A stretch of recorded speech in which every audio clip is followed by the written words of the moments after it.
Hi friend, मैं सुबह मेरे बच्चे को स्कूल छोड़ने आया था।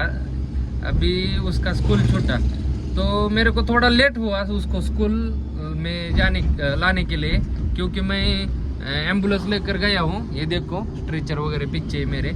तो मेरी लड़की को बोला कि मैं थोड़ा देर से आया हूँ, मैं पेडियाट्रिक बेबी शिफ्ट करके मेरे को थोड़ा देर लगा, 10 मिनट खाली देर हुई मेरे को उसके स्कूल पहुँचने में। तो मैं उसको पूछा कि तेरा मूड इतना क्यों खराब है बेबी? तो बोली कि मेरा सर दुख रहा है, मेरा बैठ बैठ के पैर दुख रहा है। किस लिए दुख रहा है? बोलो बोलो बोलो ना, क्या दुख रहा है तुम्हारा? हाँ, मराठी में बात करो, कोई दिक्कत नहीं। हाँ, मेरे को बैठ के सर दुख रहा है। और किस पे बैठी थी तुम? बेंच पे। अरे मैं जब स्कूल जाता था तब मेरे को नीचे बैठना पड़ता था। अभी तेरा नसीब अच्छा है कि तुम बेंच पे बैठती हो, ठीक है?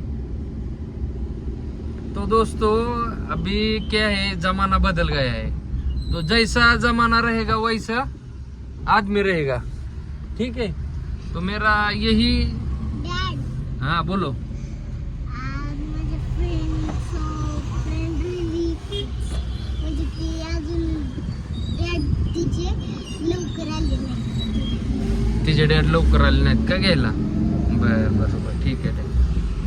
मी तरी आलतो ना लवकर तुला न्यायला. पण ती आता एकटीच आहे, कोण नाही तिथे. ती एकटीच आहे होय.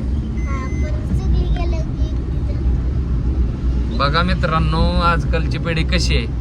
हा, आता सांगायचं तात्पर्य, हिला बसून बसून हिची मान दुखायला लागली. आणि ह्यांचं स्कूलचा टायमिंग किती बघितलं तर 1 ते 2 तास. आणि आपल्या टायमिंगला दिवसभर बसून आपल्याला खाली म्हणजे खाली बसायचो. त्यावेळेस आमच्याकडे बेंच वगैरे होत्या का नव्हत्या? चला, त्यावेळेस आमच्याकडे बेंच नव्हत्या आणि आता ह्यांना बेंच आहेत बसाय, तर ह्यांचं पाय दुखायला लागलं.